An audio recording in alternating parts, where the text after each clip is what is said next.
ছানি অপারেশনের পরেই অন্ধকার।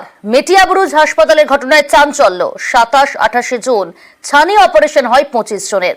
ছানি অপারেশনের পরেই চোখে সংক্রমণের জেরে দেখতে পাচ্ছেন না রোগীরা।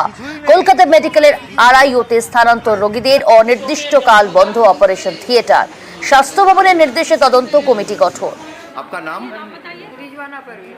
क्या हुआ था आपका? मेरा मोतियाबिंद हुआ था मदियाली में। तो সমস্যা মানে আমরা তো নাদিয়ালি থেকে করেছি, করে বাড়ি গিয়েছি। এইবারে মাথার যন্ত্রণা আর চোখ যন্ত্রণা, এই চোখটা তো একদম দেখতেই পাই না। मेरा मोतियाबिंद हुआ था मदियाली में, तो वो ऑपरेशन किया।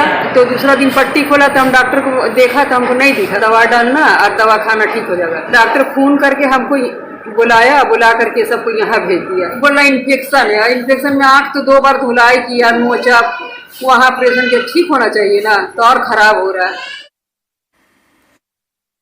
শনিবারে অপারেশন হয়েছিল।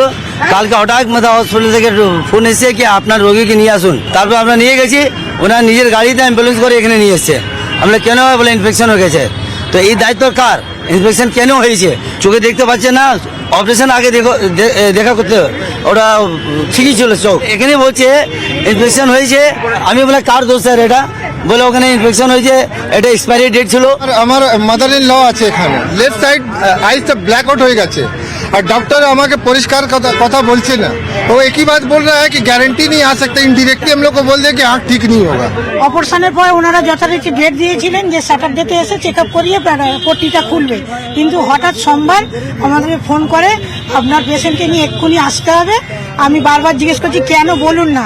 অনেকক্ষণ বলার পর বললো নাকি নিয়ে আসুন না, চোখে সব ইনফেকশন হয়ে গেছে, নিয়ে এলে এখান থেকে মেডিকেলে নিয়ে যাওয়া হবে। ওখানকারেরই গাড়ি করে আমাদের মেডিকেলে নিয়ে আসবে।